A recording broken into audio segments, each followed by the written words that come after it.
Good morning and welcome to Cowboy Roy Rogers News and Clues. This morning I want to respond to some comments and questions put in the comment section of last night's video on geomagnetic earth watch with my friend Brian Gunderson, as well as a video of channel lady discussing Campi Flegrei and the seismic activity at that supervolcano, where it appears there's deep magma resurging on an edge near Naples,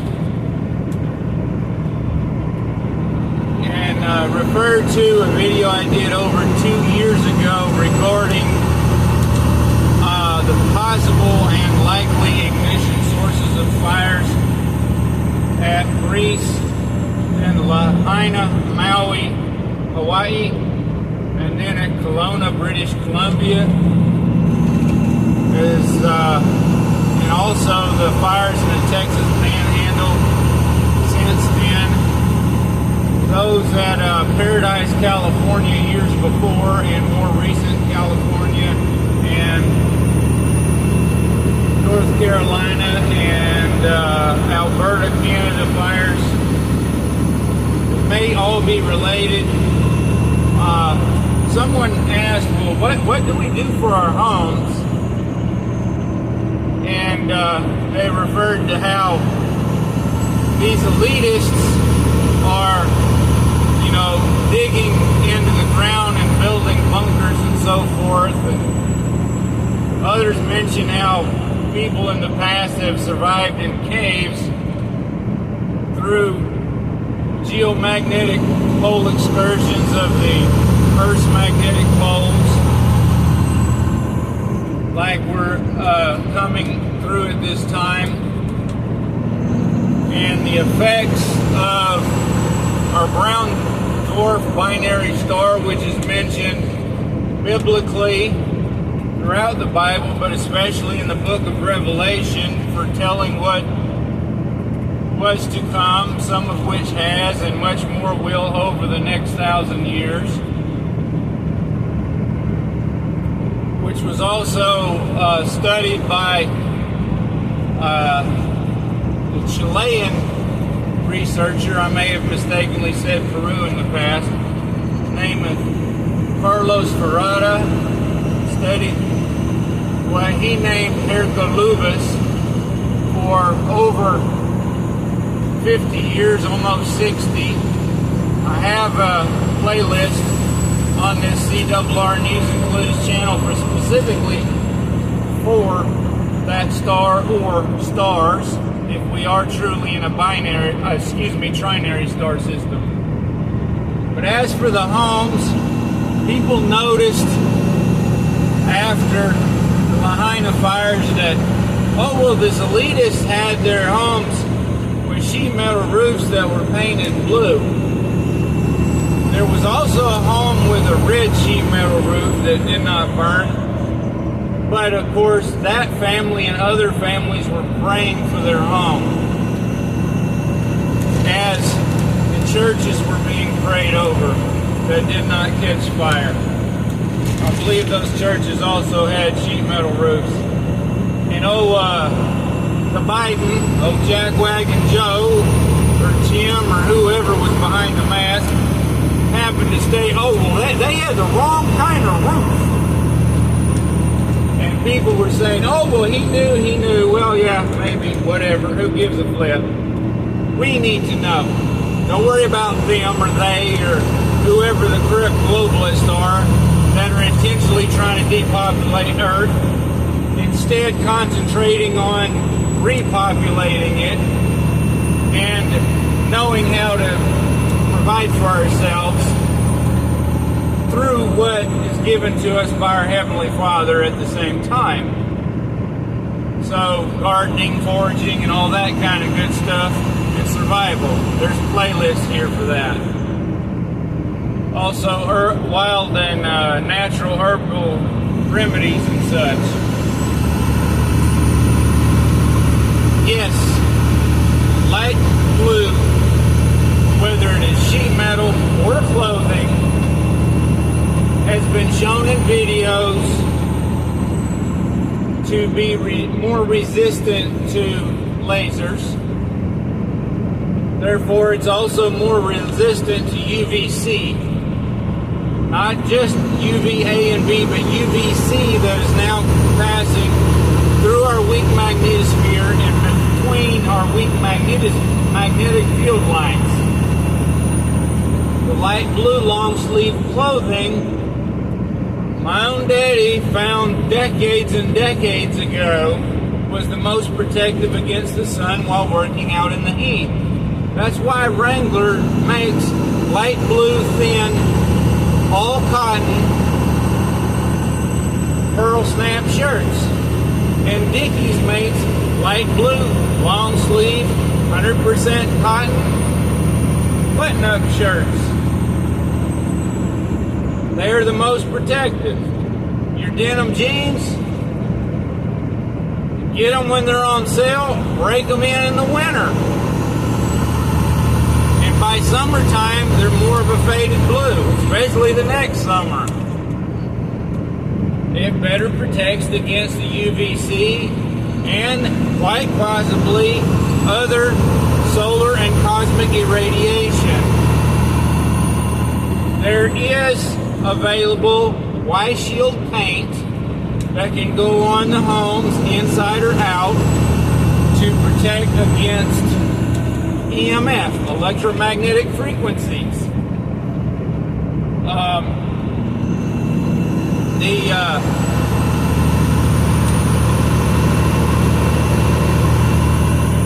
Urban Gardener, trying to remember his name, sorry, and now he's no longer urban, he's off-grid, got his homestead now.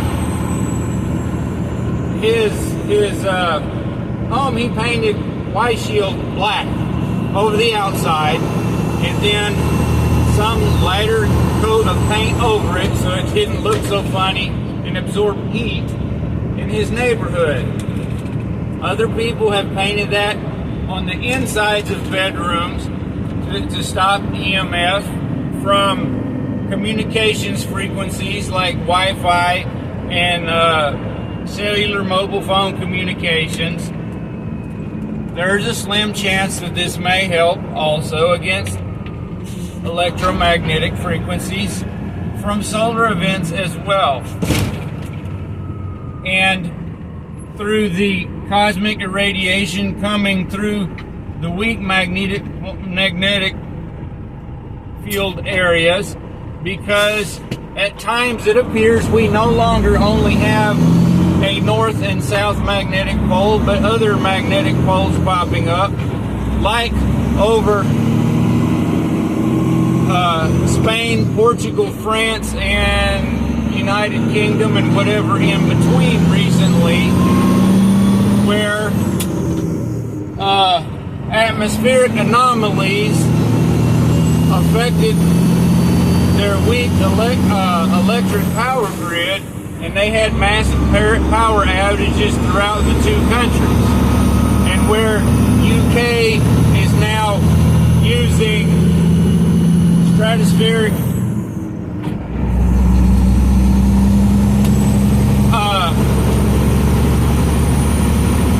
atmospheric injection from jet aircraft by stratospheric aerosol injection from aircraft to cause cloud nucleation to shield supposedly from heat from the sun. They're trying to shield to make up for weak magnetic field lines in order to block solar and cosmic irradiation and the UVC. And they're not going to tell you that's what they're doing. Just like the area around Kelowna, British Columbia, Canada, they're probably not going to tell you that they've been spraying from jets also to provide cloud cover after major solar flares in order to block the solar particles from affecting the magma chambers of the volcanoes there, just like UK and the British Isles are volcanic mounts. Like many Pacific islands are volcanic islands. And like constantly they're spraying over California, initially supposedly to block the radar and so forth of foreign military assets and spraying over the U.S. military bases, which was reported on years ago by Jennifer Veterans for Truth. Geomagnetic Earthwatch, Brian Gunderson has been tracking much of this and reporting on it, as well as a few other people. Dane Wigington of Geoengineering Watch reports frequently, as well as people like Billy on the and his son William on their permaculture channels, who are remediating the soil from the effects of the dioxins in that stratospheric aerosol injection, because they're not only using metals to try to create cloud nucleation, they're using commercial waste dioxins in order for the UV high elevation to break down those dioxins. But if they don't all break down, they end up in the soil and water on the surface. Then it's in the plants, eaten by the cows and deer and whatever else, or in the water that's drink, and then you get supposed chronic wasting disease in deer and mad cow disease. No coincidence, folks. Back to the homes. There are lots of people that build their homes in the side of hills. They either dig it out or they build against a mound and then push the soil over it. So you use the soil for a thermal shield for insulation. So you don't really need air conditioning or heating much. There's a gentleman who has built a home with water using holding tanks stacked up. So there is a thermal mass of water, and then pushed and shoveled the dirt against and over the top of it. And water is protective against different forms of irradiation, whether it be solar, cosmic, or nuclear. What can we do quickly? Because we don't have the tools or the assets for all that? I don't know. I would like to be able to go out in the Texas hill country and the limestone hills on a family ranch and start digging out caves for the future. I don't have that option. I don't have that time. Can we build a storm shelter or a root cellar in the ground? Yes, we can, and there's different ways shown to do that. I try to build earth home type storm shelter. Used lots of big truck tires and a backhoe tractor, and it turned out to be a flop because I could not pack the soil well enough with the bucket on the backhoe, and I didn't have 4 dozen alcoholics to give cases of beer to tamp the dirt down after stacking the tires for me while I stood around barbecuing brisket for them every weekend like some people have tried to do. But that is options. Biomass for protection. If you've got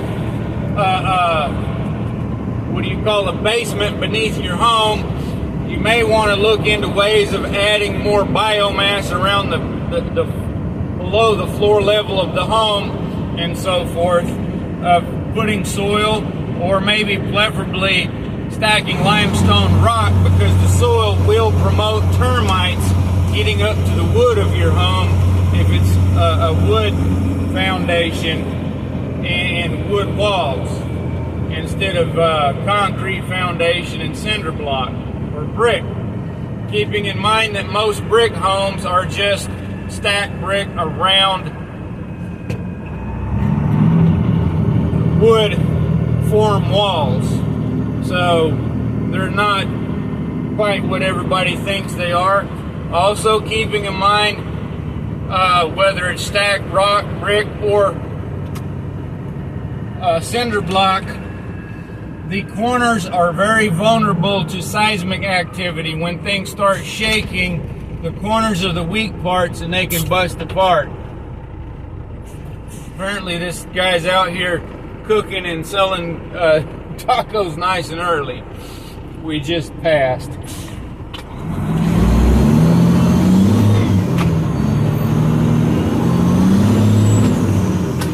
So if you are building a cinder block home on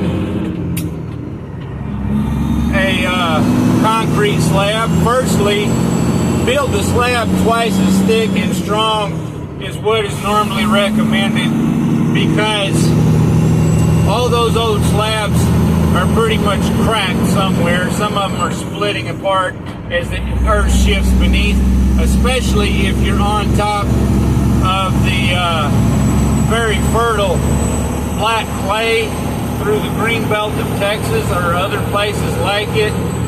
That soil shifts a lot, and those slabs that have 2-foot thick edges around the side but only 4-inch thick floor space with soil or sand or whatever put underneath, it's not sufficient. It cracks. And then the stacked brick around the edges of the home spread apart, and all kind of critters get in, like snakes and rats. And once they cut big enough holes in the top, then the raccoons move into your attic. Speaking from family experience, that's where I'm trying to deal with on the weekends. Help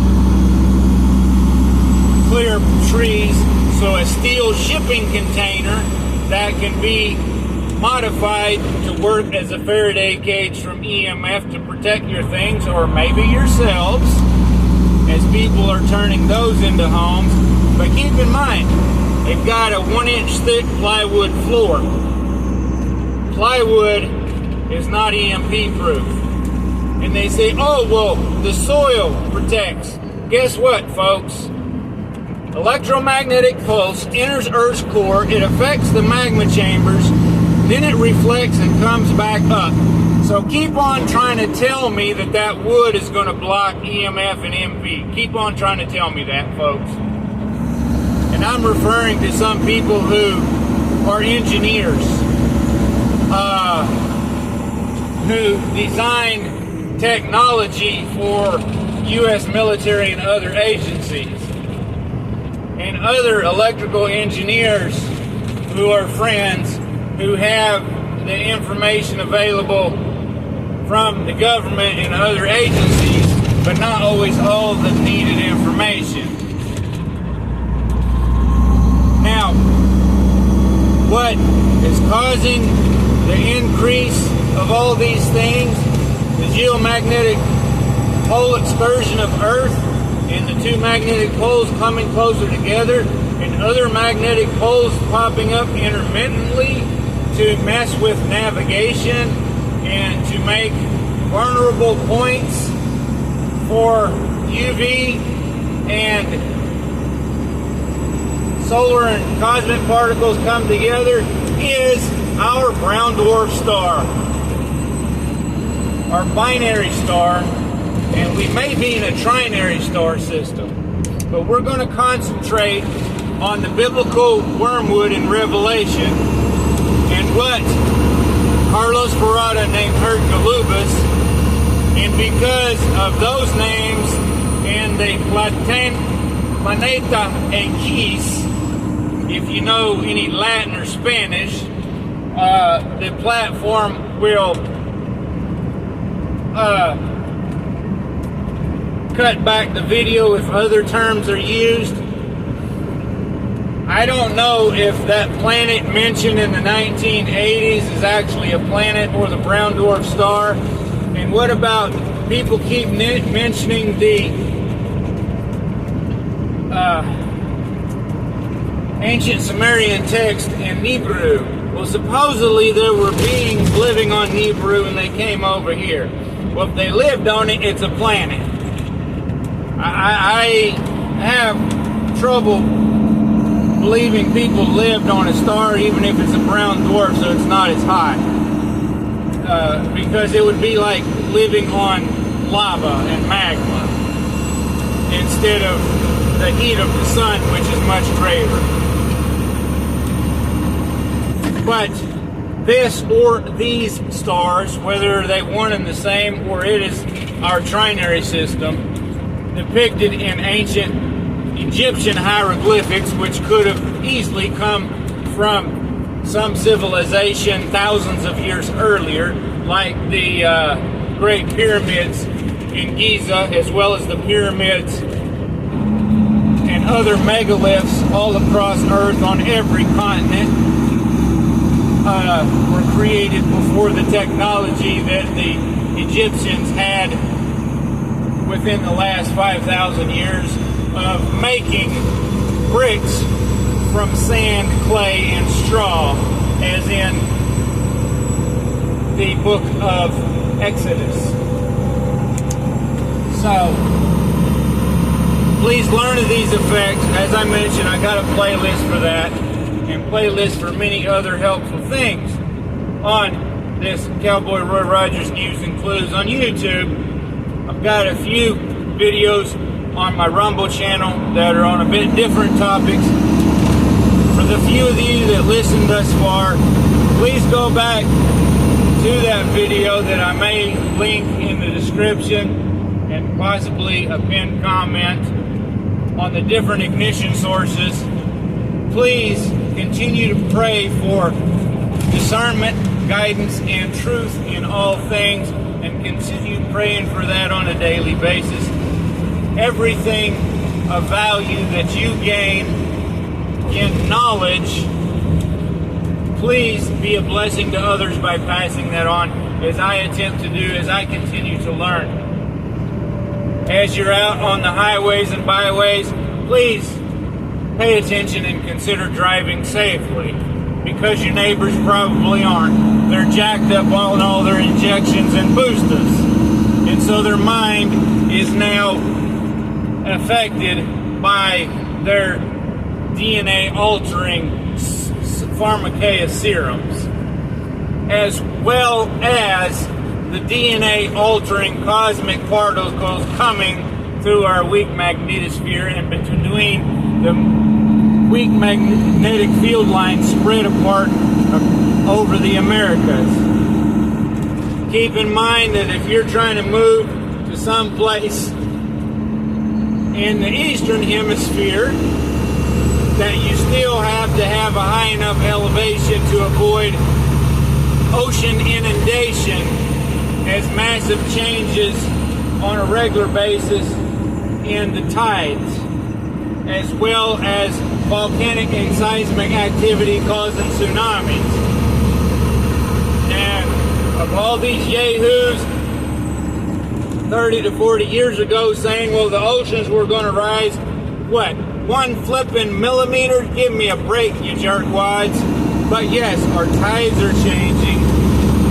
And recently, one of the beaches on Florida, all the beaches and even the little boats, all the boats and even the little jet skis were beached. And all the people in their little shorts and bikinis were wandering around on damp sand. And I bet nobody told them to watch out for the possibility of a tsunami coming back in if the waves had all rolled out. but I believe that was related to the tide and not a seismic event or an entire shelf of the ocean floor breaking off and causing a massive wave, drawing the water out before forcing it back in, like has happened in numerous other locations. And the people go rushing out to catch some fish for dinner, but they don't rush back fast enough to get away from the tsunami. Please inform folks of what can occur no matter where they're at. Being in the mountains won't necessarily do you a lot of good if it is a volcanic mountain. So, learn what you can do where you are. Have bug out capabilities, as mentioned by many folks, including Ron Tyler, Emergency Management Associates on YouTube and throughout Facebook, and many other people. And if you catch anyone steering you wrong, pay close attention before they may do it again. Some folks do it by mistake. Some folks do it because they don't care to learn and provide the truth. All they're doing is fear-mongering for clickbait to make money and sell stuff. I won't touch on who they are, but I guarantee I will not promote their channels. If necessary, I will call them out again, as I have done in the past, and as Brian has to do on a regular basis, along with Greg Allison on Green Greg's, Swivelhead News, Galactic Greg's, Product Papa's, and whichever other channels I cannot remember on YouTube and Rumble. For more seismic information, see Rebecca the Explorer on YouTube and all her Facebook groups that I'll be posting some of the mentioned videos in. Thanks again. I wish you a blessed day on this May 15th early morning ride. Thanks for your time. I hope you enjoyed the dark scenery or the whining of the turbo on this big 12.7 liter Detroit, which only happens to be a 430 or 450 horsepower instead of 500, but boy, this thing has got deep gears behind it to pull with.